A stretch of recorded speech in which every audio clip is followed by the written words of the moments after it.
les decíamos con Miguel al comienzo, surgen novedades y elementos que aportan a este caso del avión venezolano-iraní al que Uruguay impidió el aterrizaje en Carrasco, y quien nos va a proporcionar esa información es Nicolás González. Bienvenido, Nico, buenas noches, ¿cómo estás? ¿Cómo andas, Rosario? Hola, Miguel. Hola, Nico. Bueno, muy bien. El saludo para todos. Un tema que ha generado mucha repercusión. Ya lo sabemos desde la vez pasada, la semana anterior, cuando presentamos este informe, lo que ocurrió con este avión, cómo llegó a Argentina, por qué Uruguay le impidió llegar a territorio uruguayo. Bueno, el jueves de la semana pasada, el gobierno de Nicolás Maduro, a través de su Cancillería, emitió un comunicado. ¿Saben lo que dijo Venezuela de lo que hizo Uruguay? Que lo que hizo Uruguay fue inaceptable. Y que lo que hizo Uruguay también fue poner en riesgo la seguridad, la hermandad, la fraternidad. A todos estos términos se refería el comunicado. Bueno, de alguna forma hoy el ministro Javier García, que acudió a la Comisión de Defensa del Senado de la República, presentando elementos, información nueva, bueno, trató de dejar claro que ni cerca Uruguay estuvo en esta posición que señaló Venezuela a través de este comunicado el jueves pasado. Y quiero comenzar precisamente con algo que el propio ministro hoy le aportó a todos los legisladores que integran esta Comisión de Defensa, y es el audio de la comunicación. Es una comunicación que aproximadamente duró unos 6 minutos en total, entre la torre de control del Aeropuerto Internacional de Carrasco y el avión Boeing 747-300 de la empresa cargo Emtrasur, que, como ustedes saben, es una filial de carga de Conviasa, la empresa venezolana del Estado. Vamos a escuchar los audios. Lo que van a escuchar al principio es una comunicación que comienza en inglés, que luego va a continuar en español. En inglés, el encargado de la torre de control de Montevideo le informa al avión, al piloto en este caso, que era venezolano en ese momento, le informa que estaba teniendo problemas con el permiso para poder ingresar al espacio aéreo uruguayo, que se estaba tratando de confirmar esta noticia y que se mantuviera volando a 20.000 pies sobre el Río de la Plata, como en su momento le habíamos mostrado en imágenes del radar, que ustedes también van a repasar ahora mientras repasamos el audio. Escuchemos. Echo Sierra Uniform 9219, radar contact, climbing to 240. Apparently there's a problem with your permit to enter Uruguayan airspace. I will require from you to keep a holding over Dorbo intersection. Okay, maintain flight level 240 and make a holding over Dorbo for coordinate the permission to enter in Uruguay airspace. Correct, we confirm. Eco Sierra Uniform 9219, ¿me repite? Tenemos el número de nuestro permiso para aterrizaje en Montevideo 2018. Eco Sierra Uniform 9219, recibido. Sí, le recibí la información de que no pueden ingresar hace unos minutos solamente. Estoy coordinando y ya le confirmo. En principio, manténgase en órbita en Dorbo y ya le confirmo para continuar.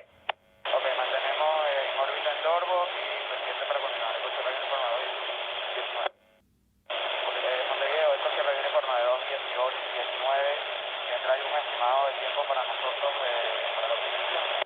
Estamos aguardando que la autoridad nos comunique a ver qué pasa con el inconveniente del permiso. Ya estamos en comunicación nosotros intentando llamar, pero se ve que ellos también están con sus llamadas correspondientes. Yo le aviso. Eco Sierra Uniform 9219, Montevideo. Bueno, Comando de Defensa Aérea Uruguayo no le autoriza el ingreso al espacio aéreo uruguayo. Usted confírmeme si retorna el 6 o cuáles son sus intenciones. Sí, afirmo, retorno más. Bueno, muy bien. Bueno, hasta ahí la parte clave justamente de lo que fue esta situación, la comunicación entre la torre de control y la aeronave, los pilotos. Lo que sigue después, en el audio que el Ministerio de Defensa hoy ya hizo público, después de lo que fue la comparecencia, repito, de García a la Comisión del Senado de Defensa precisamente, es que, bueno, el aeropuerto de Carrasco se comunica con la torre de control de Ezeiza, le avisa de esta situación, de que Uruguay le impidía ingresar al espacio aéreo uruguayo, le avisa al avión que tome rumbo hacia La Plata y luego también le comunica al avión las condiciones climáticas que tiene Ezeiza para que el avión se vaya preparando para volver a descender, en este caso en el aeropuerto que había señalado como alternativa. Vamos a escuchar las explicaciones que dio García a propósito de este audio, a propósito de la comunicación y por qué Uruguay nunca puso en riesgo la seguridad de los tripulantes. El avión tenía combustible para ir y venir de Buenos Aires a Carrasco, de Ezeiza a Carrasco, 3 veces. ¿Por qué pasé las grabaciones que se tuvieron entre el control aéreo uruguayo, Carrasco, y el avión? Porque fundamentaba la conversación normal que existió entre nuestro controlador y el comandante de la nave, en virtud de descartar absolutamente esa información que vino de Venezuela diciendo que había un tipo de circunstancia que se había actuado irresponsablemente. Demostramos el consumo de combustible, el resto de combustible que quedaba en el avión, que fue declarado por el propio gobierno de Venezuela, que triplica el combustible necesario para ir y volver, para ir a Montevideo o a Buenos Aires. Triplica.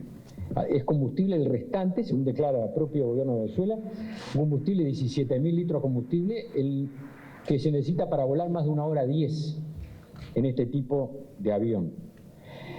Pero al mismo tiempo, la grabación permitía corroborar la absoluta normalidad de la conversación entre que se dan todos los pasos de solicitud, se le informa que había problemas con su permiso de vuelo y se le confirma que no está autorizado su ingreso al territorio nacional y se le pregunta a dónde va a ir. Y dicen que Ezeiza. Cuando arrancamos, Rosario Rodríguez decía que hubo cosas que surgieron hoy que generaron más dudas todavía. Sí, claro. Vean la información que el ministro hoy compartió. Al principio, algunas informaciones fueron de carácter reservado dentro de la comisión. Luego nosotros pudimos atar algunos cabos a propósito de lo que fue diciendo el ministro. Y el ministro después hizo público en la conferencia de prensa un dato que a Uruguay le iba a generar mucha duda. Porque si no llegaba la información de inteligencia paraguaya en el momento en el que llega, hay que tener en cuenta que toda esta decisión Uruguay la toma en 4 minutos. En 4 minutos, Paraguay alerta a Uruguay de la situación de este avión. Sí. En 4 minutos, dentro de esos 4 minutos, Heber, que es el que recibe la información, llama a García. García se comunica con Dinasia y Dinasia le dice a la torre de control: no lo dejes volar el espacio aéreo uruguayo. Todo fue en 4 minutos. Si eso no pasaba, Uruguay se metía en un lío bárbaro. ¿Por qué? ¿Por qué? Porque este avión está sancionado por Estados Unidos, ¿recuerdan? Sí, sí, claro. Y por eso en Argentina no le están cargando combustible. Ahora vamos a contar en qué está la investigación. Y venía a cargar combustible. Había un plan de vuelo habilitado para que de Ezeiza a Carrasco este vuelo viniera en la tarde, saliera a las 15 de Ezeiza, llegara aquí a las 15:35, aterrizara, cargara combustible y sobre las 20 volviera a Ezeiza. Ese era el plan de vuelo original. Claro. ¿Qué pasó unos minutos antes de despegar? Que fue lo nuevo que hoy informó el ministro de Defensa. Llaman a Montevideo, de la tripulación, y les avisan que iban a cambiar el plan de vuelo, que no se iban a venir ese mismo día, ese miércoles 8, no se iban a volver a Ezeiza después de cargar combustible 3 horas después. No, se querían quedar en Montevideo esa noche y querían volver a Ezeiza a las 4 de la tarde del otro día. ¿No le genera dudas a usted que vinieran 19 tripulantes venezolanos iraníes y que se quisieran quedar? ¿Saben qué decían? ¿Cuáles son los motivos? Lo va a decir ahora García claramente en el momento, ¿no? Que necesitaba descansar la tripulación. Hay que tener en cuenta que la tripulación estuvo 2 días en un hotel, lindero a Ezeiza, porque llegaron el lunes a Ezeiza y el miércoles venían a cargar combustible a Montevideo. Necesitaba descansar la tripulación. Vamos a escuchar lo que dice el ministro. Minutos antes de partir para Uruguay, nos solicitaron a Uruguay extender su permanencia en el país. Y de un plan de vuelo que estaba fijado para que retornaran, para venir desde Ezeiza, cargar combustible, estar 3 horas en el aeropuerto cargando combustible e irse a las 20 horas del Uruguay del día 8 de junio, nos pidieron minutos antes de salir, o le pidieron a la autoridad aeronáutica minutos antes de salir, autorización para quedarse hasta el otro día a las 4 de la tarde. Y lo más significativo es que la solicitud se basaba en la necesidad del descanso de la tripulación. ¿Por qué digo llamativo? Porque este avión estuvo 2 días en Buenos Aires y la tripulación en un hotel. Y el viaje, como ustedes saben, de Buenos Aires a Montevideo son 30 minutos. Así que da la impresión que el motivo de la necesidad del descanso después de 30 minutos de vuelo no parece ser muy confiable, ni mucho menos aceptable. Técnicamente los pilotos, me informa la Fuerza Aérea, se considera que una tripulación está inhabilitada para continuar tripulando después de 12 horas de vuelo.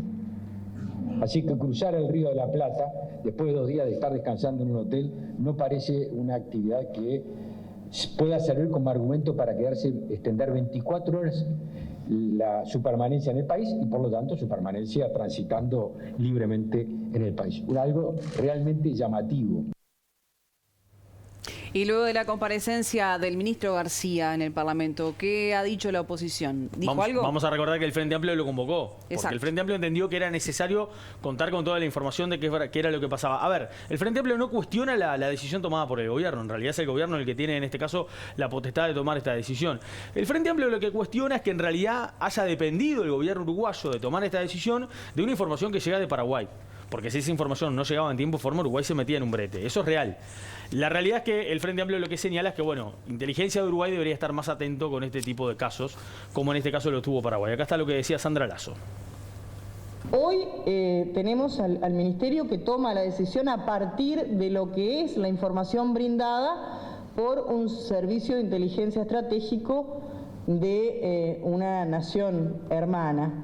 Nos parece que bueno sería que ese tipo de decisiones se tomen en base al análisis permanente y profundo realizado desde las diferentes instituciones y organismos del Estado uruguayo para no tener que depender de alguna manera de información que llega en este caso del extranjero. Por demás vamos a seguir este caso muy de cerca. Nosotros ya llevamos 12 días de que se dio esta situación y permanentemente surge información al respecto. Por lo tanto, expectantes y bueno, sí conformes obviamente con que la presencia del ministro era necesaria.